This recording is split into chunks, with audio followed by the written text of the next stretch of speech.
Hello বন্ধুরা, কেমন আছেন সবাই? আশা করি সবাই ভালো আছেন। বন্ধুরা, গল্পগুলো ভালো লাগলে অবশ্যই লাইক করবেন, কমেন্ট করে জানিয়ে দিবেন। আর চ্যানেলে যদি নতুন হয়ে থাকেন অবশ্যই সাবস্ক্রাইব করে পাশে থাকা বেল আইকনটি প্রেস করে রাখুন, যাতে নতুন নতুন ভিডিও আপলোড করার সাথে সাথে আপনার নোটিফিকেশন চলে যায়। অলরেডি যারা সাবস্ক্রাইব করে গেছেন তাদেরকে অসংখ্য ধন্যবাদ। বিয়ের 4 বছরের মাথায় প্রিয়ন্তী অনিকেতের দিকে ডিভোর্স পেপারটা এগিয়ে দিয়ে বলল, আমার সাথে ডিভোর্স হওয়ার পর যদি দ্বিতীয় কোনো বিবাহ করার ইচ্ছে তোমার থাকে তাহলে 1 মাস পর করো, ততদিনে নিজেকে এসব থেকে দূরে রেখো। অনিকেত শান্ত দৃষ্টিতে প্রিয়ন্তীর দিকে তাকিয়ে বলল, 4 বছর ধরে যেই সংসার একটু একটু করে সাজিয়েছো তুমি, সেই সংসার ফেলে চলে যাওয়ার কথা ভাবতে তোমার একটু কষ্ট হচ্ছে না প্রিয়ন্তী? প্রিয়ন্তী বলল, না, হচ্ছে না। অহেতুক সময় নষ্ট না করে সাইন করে দাও ডিভোর্স পেপারে। অতীত: 4 বছর আগে প্রিয়ন্তী আর অনিকেতের প্রেম করে বিয়ে হয়েছিল। অনিকেত আর প্রিয়ন্তী একে অপরকে ভীষণ ভালোবাসতো, রেসপেক্ট করত। দুজনের সারাক্ষণ খুনসুটি হাসি খুশিতে মেতে থাকতো। বিয়ের পর থেকে এমন কোনো রাত কাটেনি যে রাতে অনিকেত প্রিয়ন্তীকে ছাড়া অন্য কোথাও রাতে কাটিয়েছে। প্রিয়ন্তী ওর বাবার বাড়ি গিয়েছিল খুব স্বল্প সময়ের জন্য। পাশাপাশি যদি কখনো কোনো আত্মীয়র বাসায় প্রিয়ন্তী ঘুরতে যেত, তখনও অনিকেত প্রিয়ন্তীর সাথে যেত। যেন থাকতে হলে দুইজনকে একসাথেই থাকতে হবে, এটা কোনো রুলস ছিল। বিয়ের 2 বছরের মাথায় অনিকেত আর প্রিয়ন্তী যখন বেবি প্ল্যানিং করছিল, তারপর অনেকভাবে ট্রাই করার পরেও প্রিয়ন্তী কিছুতেই কনসিভ করতে না পারায় ওরা ডাক্তারের শরণাপন্ন হয়। ডাক্তার ওদের দুজনেরই সম্পূর্ণ চেক আপ করানোর পর রিপোর্টে ধরা পড়েছিল প্রিয়ন্তীর শারীরিক কিছু প্রবলেম থাকায় ও কখনো মা হতে পারবে না। প্রতিটি পুরুষই চায় বাবা হতে, তেমনি প্রতিটি নারীও চায় নিজ গর্ভে সন্তান ধারণ করতে, তাকে জন্ম দেওয়ার পর তার কণ্ঠে মা ডাক শুনতে। কিন্তু নিয়তির লিখনে যখন সেই সক্ষমতা কোনো স্বামী বা স্ত্রীর মাঝে থাকে না, তখন এর পিছনে তাদের কোনো হাত থাকে না। তাই অনিকেত সেই সময় প্রিয়ন্তীকে মেন্টালি সাপোর্ট করেছিল। প্রিয়ন্তীর সেবা অনিকেতের ভালোবাসার গভীরতা আরো গভীরভাবে অনুভব করতে পেরেছিল।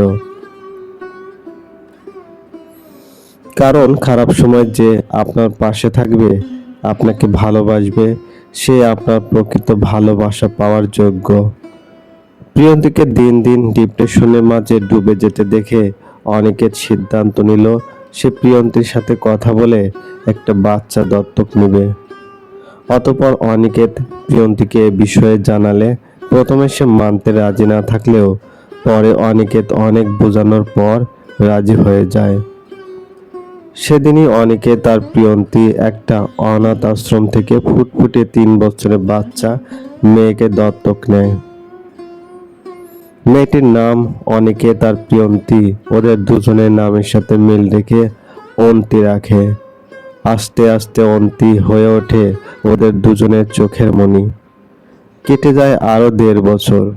অন্তির বয়স এখন 4.5 বছরে পড়েছে। ইদানিং প্রিয়ন্তীর কেমন মাথা ঘোরায়, বমি হয়, মাঝে মাঝে যেন ওর মাথাটা যন্ত্রণায় ফেটে যাওয়ার মতো অবস্থাও হয়। অনিকেত অফিসের কাজে অনেক বেশি ব্যস্ত থাকায় ওকে বাড়তি কোনো বিষয়ে টেনশন দিবে না চিন্তা করে প্রিয়ন্তী ওর শারীরিক সমস্যার কথা নিজের মাঝেই চেপে রাখে। হাজার ব্যস্ততার মাঝে থাকলেও অনিকেত প্রিয়ন্তীকে গভীরভাবে লক্ষ্য করতে ভুলতো না। প্রিয়ন্তীর চেহারা যে দিন দিন ফ্যাকাশে বর্ণ ধারণ করছে, ওর চোখের নিচে কালি পড়ে যাচ্ছে, এ বিষয়ে অনিকেত প্রিয়ন্তীকে কিছু জিজ্ঞাসা করলে সে নানান বাহানা দেখিয়ে এড়িয়ে যেত। 2 মাস পর প্রিয়ন্তীর অন্তর্গত সমস্যাগুলো এখন মাথাচাড়া দিয়ে উঠতে শুরু করেছে। অতঃপর প্রিয়ন্তী একাই ডাক্তার দেখাতে যাওয়ার সিদ্ধান্ত নিল। চেক আপ করানোর পরেই অনিকেতকে নিজের সমস্যার কথা জানাবে বলে ঠিক করলো প্রিয়ন্তী। এরপর সময় করে অন্তিকে নিয়ে প্রিয়ন্তী ডাক্তারের কাছে আসলো। সমস্ত পরীক্ষা করার পর ডাক্তার রিপোর্ট দেখে প্রিয়ন্তীর কোলে থাকা মিষ্টি মেয়ে অন্তির দিকে একবার তাকিয়ে দীর্ঘশ্বাস ছেড়ে বললেন, আপনার কিছু হয়ে গেলে এই ছোট বাচ্চাটাকে সামলানোর মতো দায়িত্ববান কেউ কে আছেন? ডাক্তারের মুখে এমন কথা শুনে প্রিয়ন্তী বুক ধক করে উঠল। প্রিয়ন্তীর মন কেন যেন বলছে ওর রিপোর্টে হয়তো ভালো কিছু নেই। প্রিয়ন্তী নিজেকে সামলে নিয়ে অন্তির মাথায় হাত বোলাতে বোলাতে বলল, আমার কিছু হয়ে গেলে ওকে ভালোবেসে আগলে রাখার জন্য আমার স্বামী অর্থাৎ ওর বাবাই যথেষ্ট। ডাক্তারটি শান্ত কণ্ঠে বললেন, মিসেস প্রিয়ন্তী আহমেদ, জানি না কথাগুলো বলার পর আপনার মনের অবস্থা কেমন হতে পারে, তবে একজন ডাক্তার পেশেন্টের দিকে সত্য কথা লুকানো উচিত না বলে আমি মনে করি। প্রিয়ন্তী জোরপূর্বক হাসি দিয়ে বলল, বলুন, সমস্যা নেই। আপনার মাথার বাম পাশের অবস্থা ভীষণ খারাপ। অনেক পূর্বেই আপনার মাথায় ছোট ছোট কিছু টিউমার সৃষ্টি হয়েছিল, কিন্তু প্রাথমিক অবস্থায় আপনি হয়তো মাথা যন্ত্রণাকে সেভাবে গুরুত্ব দেননি, তাই এই টিউমারগুলোর আকার এখন বড় হয়ে তা ক্যান্সারে পরিণত হয়েছে। আমাদের হাতে কিছু কিছু রোগের কোনো চিকিৎসা থাকে না, তার মধ্যে এই ক্যান্সার একটি। ক্যান্সার রোগীকে অনেক অর্থ খরচ করে উন্নত মানের চিকিৎসা দিয়ে বড় জোর 1-2 বছর বাঁচিয়ে রাখা সম্ভব হয়, কিন্তু আপনি অলরেডি লাস্ট স্টেজে চলে এসেছেন, তাই আপনাকে আর কোনো চিকিৎসা দ্বারাই সুস্থ করে তোলা সম্ভব নয়। আপনার হাতে আর সর্বোচ্চ 3 মাস সময় আসে। এই বলে ডাক্তারটি থেমে গেলেন। ডাক্তারের চোখে মুখে বিষণ্ণতার ছাপ স্পষ্ট ফুটে আছে। প্রিয়ন্তী অন্তের দিকে একবার তাকিয়ে নিজের দৃষ্টি অন্যত্র ঘুরিয়ে নিয়ে আড়ালে কয়েক ফোঁটা চোখের পানি ফেলল। ছোট্ট অন্তি ডাক্তারের বলা প্রত্যেকটা কথা খুব মনোযোগ সহকারে শ্রবণ করেছিল, কিন্তু এত কঠিন ভাষায় বলা কথাগুলোর অর্থ সে বুঝে উঠতে না পারায় প্রিয়ন্তীর দিকে তাকিয়ে আদো আদো কণ্ঠে বলল, মাম্মাম, তুমি কাঁদছো কেন? প্রিয়ন্তী অনেক কষ্টে নিজেকে সামলে নিয়ে অন্তির কপালে একটা চুমু খেয়ে বলল, মাম্মামের আজ তার মাম্মামের কথা মনে পড়ে গিয়েছে তো তাই কান্না করে দিয়েছে। অন্তি ওর ছোট ছোট হাত এগিয়ে প্রিয়ন্তীর চোখের পানি মুছি দিয়ে বলল, কেতো না মাম্মাম, পাপাইকে বলে তোমাকে তোমার মাম্মামের কাছে নিয়ে যাব। ডাক্তার ওদের মামের এমন ভালোবাসা দেখে দীর্ঘশ্বাস ফেললেন। অতঃপর প্রিয়ন্তী অন্তিকে নিয়ে বাড়ি চলে আসলো। প্রায় 1 মাস হলো অনিকেতের প্রমোশন হয়েছে। মাঝে মধ্যে ওকে নাইট ডিউটি করতে হয়, তখন অনিকেত সারা রাত বাহ্যিক কাজে ব্যস্ত থাকে। আজও অনিকেতের নাইট ডিউটি থাকায় সে রাতে বাসায় ফিরতে পারেনি, তাই সারা রাত প্রিয়ন্তী একা একা ভীষণ কেঁদেছিল। অনেক চিন্তা ভাবনার পর প্রিয়ন্তী ঠিক করলো সে অনিকেতকে নিজের ক্যান্সারের বিষয়ে কিছুই জানাবে না, কারণ এতে অনিকেত অনেক কষ্ট পাবে। কিন্তু দিন যত যাবে প্রিয়ন্তীর অসুস্থতা আরো বাড়বে, তখন অনিকেত ঠিকই বুঝতে পারবে প্রিয়ন্তীর ক্যান্সারের বিষয়টা। তাই প্রিয়ন্তী ঠিক করলো অনিকেতের মনে সে নিজেকে নিয়ে বিতৃষ্ণা সৃষ্টি করবে। এরপর অনিকেতের থেকে ডিভোর্স নিয়ে সে ওর জীবন থেকে চলে যাবে। ইদানিং প্রিয়ন্তী খুব ছোট ছোট বিষয় নিয়ে অনিকেতকে উল্টোপাল্টা কথা শোনাতে শুরু করেছে। অনিকেত বিষয়টাকে প্রথম হালকাভাবে নিলেও দিন দিন তার জটিল হয়ে উঠেছিল। যে কোনো ছোট বিষয়ের সাথে বাড়তি কথা যোগ করে বউ ইস্যু তৈরি করা প্রিয়ন্তীর জন্য ডেইলি রুটিন হয়ে দাঁড়িয়েছে। আর ঝামেলার মাঝে প্রিয়ন্তী বারবার বলতো সে আর অনিকেতের সাথে থাকতে চায় না, সম্পর্ক রাখতে চায় না, ডিভোর্স চায়। দেখতে দেখতে অনিকেতের সব সহ্যরা সীমা লঙ্ঘন করে ফেলে। প্রিয়ন্তীর এমন অদ্ভুত আচরণেও অনিকেত ভীষণ বিরক্ত হয়ে উঠেছে ওর উপর। শেষ পর্যন্ত প্রিয়ন্তী অনিকেতকে না জানিয়েই উকিলের সাথে কথা বলে ডিভোর্স পেপার রেডি করিয়েছে। বর্তমান ডিভোর্স পেপারটা হাতে নিয়ে অনিকেত কিছুক্ষণ নিশ্চুপ হয়ে দাঁড়িয়ে রইল। কাগজটিতে চোখ বোলালো না পর্যন্ত। প্রিয়ন্তীর মুখশ্রী পানে অনিকেতের দৃষ্টি স্থির, যেন ওর সামনে দাঁড়িয়ে থাকা এই মানুষটাকে সে নতুন করে চিনছে। প্রিয়ন্তীর চোখের নিচের পড়া গাঢ় কালচে ছাপ, শুকিয়ে যাওয়া ঠোঁট জোড়ায় আগের মতো উচ্ছল প্রাণবন্ত হাসিটা আজ ফুটে নেই। প্রিয়ন্তীর মাঝে এই পরিবর্তনের কারণ এতদিন ধরে খুঁজেও বুঝে উঠতে না পারায় অনির ভিতরে যে যন্ত্রণারা ওকে জ্বালিয়েছে তা সে ভাষায় প্রকাশ করতে পারবে না। অনিকেত প্রিয়ন্তীর সামনে থেকে সরে পাশেই থাকা একটা মাঝারি সাইজের টেবিলের ড্রয়ারে খুলে সেখান থেকে কিছু কাগজ বের করে আবার প্রিয়ন্তীর সামনে এসে দাঁড়ায়।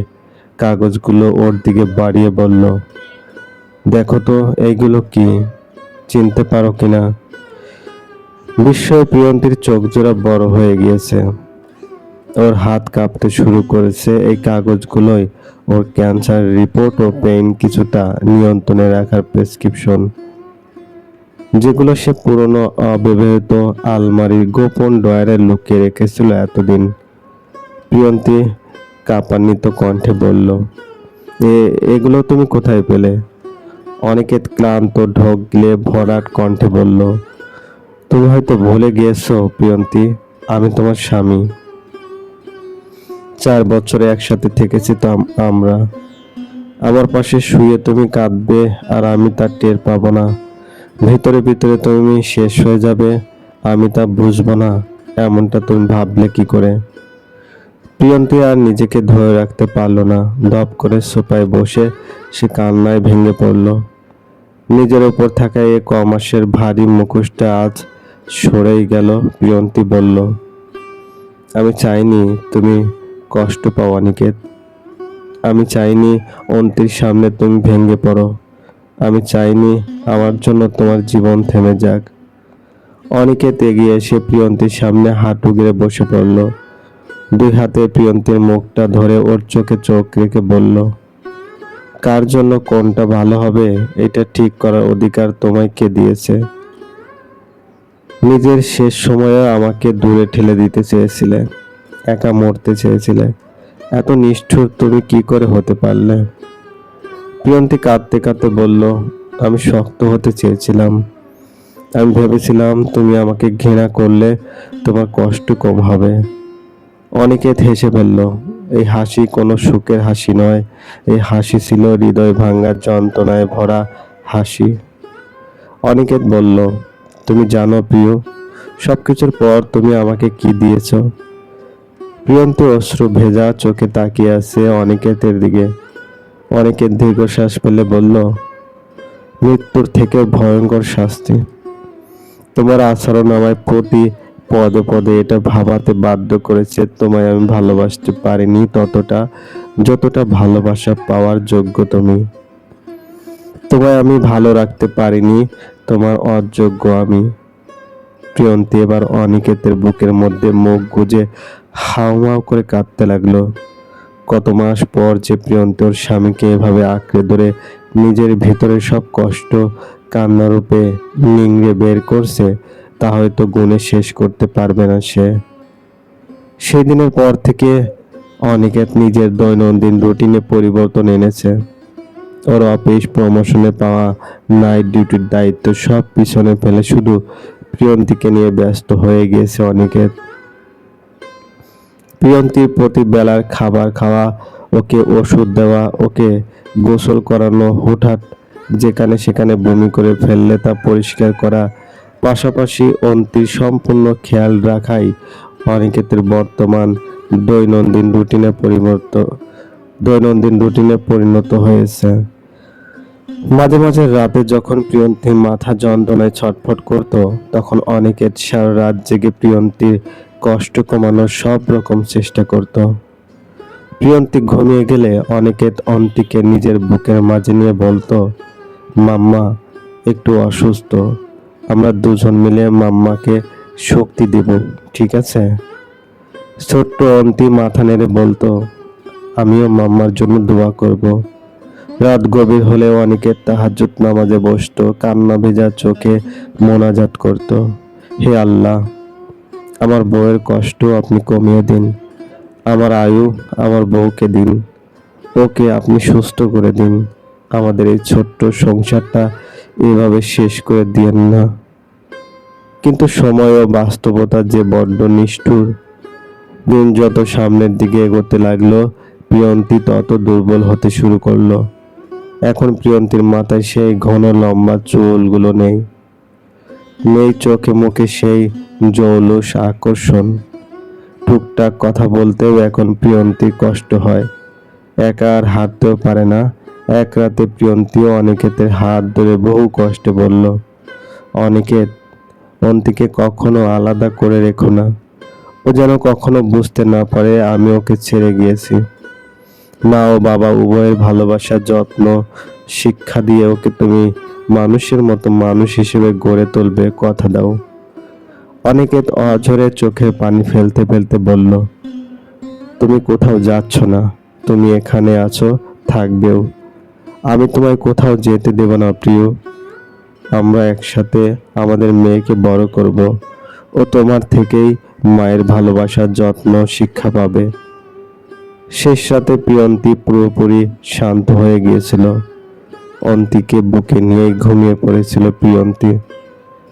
ভোরের দিকে অনিকেতের ঘুম ভেঙে গেলে প্রিয়ন্তীর বরফের ন্যায় শীতল হাতের স্পর্শ লাগতেই অনিকেত ভাঙ্গা কণ্ঠে ওকে ডাকলো, প্রিয়ন্তু, প্রিয়, ও বউ, বউ। প্রিয়ন্তী থেকে কোনো জবাব অনিকেত পেল না।